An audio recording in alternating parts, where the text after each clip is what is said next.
안녕하세요. 이현우 작가입니다. 지금 무분별하게 아파트를 지어 올리는 것은 국민들이 좋아하기는커녕 건설사와 집을 사고 팔아서 시세 차익을 남기는 투기 세력들만 좋아하는 그런 일이라고 생각하는데요. 하지만 최근에 건설사들이 어려워진다, 이런 뉴스들이 굉장히 많이 나오고 있어요. 올바른 해결 방법은 건설사를 도와주면 안 되고 정리를 시켜서, 구조조정을 시켜서 우리나라 부동산 시장과 경제를 정상화시켜야 하는데요. 부실 기업을 도와주다가 나라 경제가 더 어려워질 수 있는 그런 지름길이기 때문입니다. 그런데 언론들이 지금 무슨 꿍꿍이인지 얼마 전까지는 부동산이 상승이다, 완판이다 이렇게 외쳐대다가 갑자기 도산한다, 어렵다 이런 뉴스로 바뀌었어요. 거의 갑자기 바뀐 건데, 그래서 오늘은 그 바뀐 이유, 그 이유를 알아보고 또 건설사들 이 상황이 얼마나 위험한지 이런 것도 알아보고 부동산 시장이 앞으로 정상화 과정을 밟을 수밖에 없는 이유, 이런 것도 알아보도록 하겠습니다. 일단 먼저 지금 부동산 시장이 어렵다 이렇게 외쳐대고 있는데 상황만 이야기하고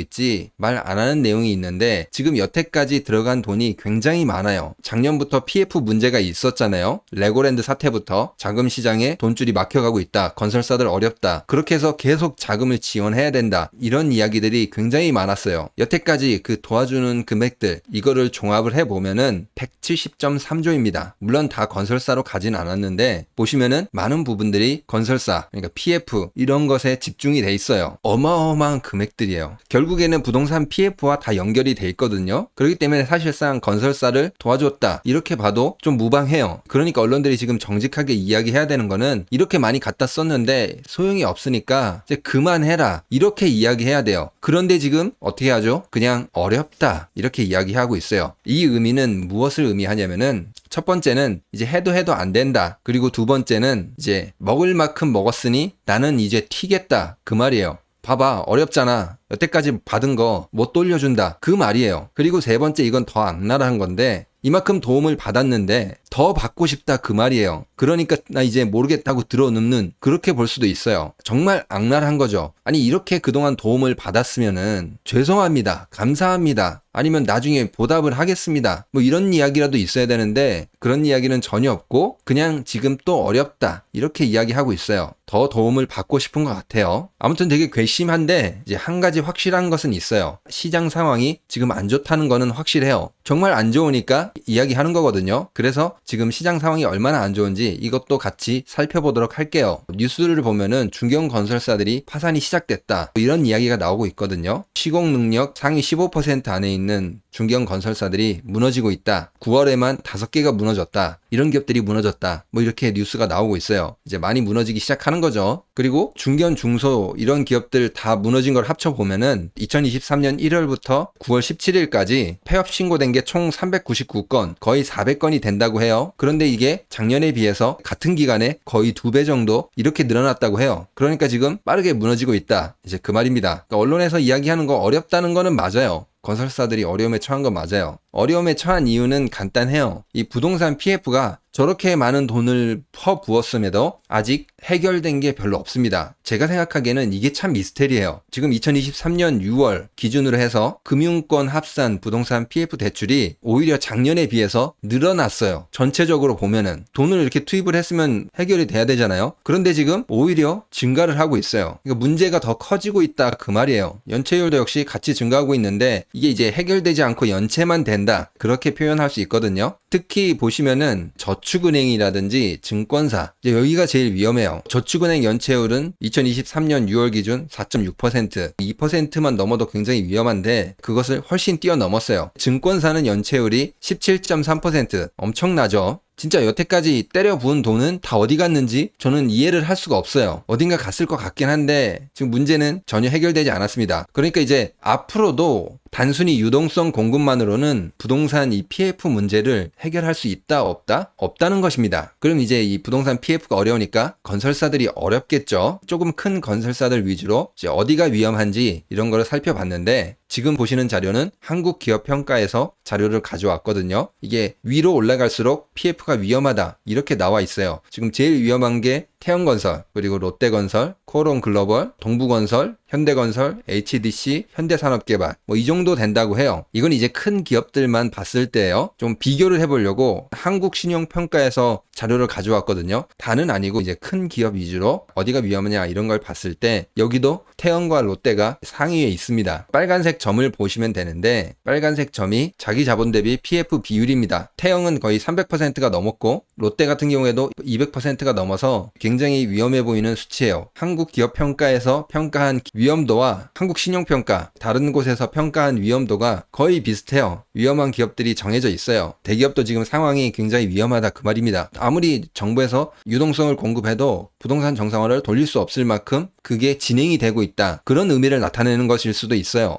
이렇게 돈을 부었는데 결국에는 국내 건설의 수주 이런 것도 엄청나게 감소하고 지금 왼쪽 그래프를 보시면은 작년에 비해서 반토막까지는 아니더라도 한 20% 넘게 수주가 감소를 했어요. 그리고 주택 착공 물량 이런 것도 살펴보시면은 이 왼쪽 그래프를 보시면은 주택 착공 물량이 절반 이하로 떨어졌다.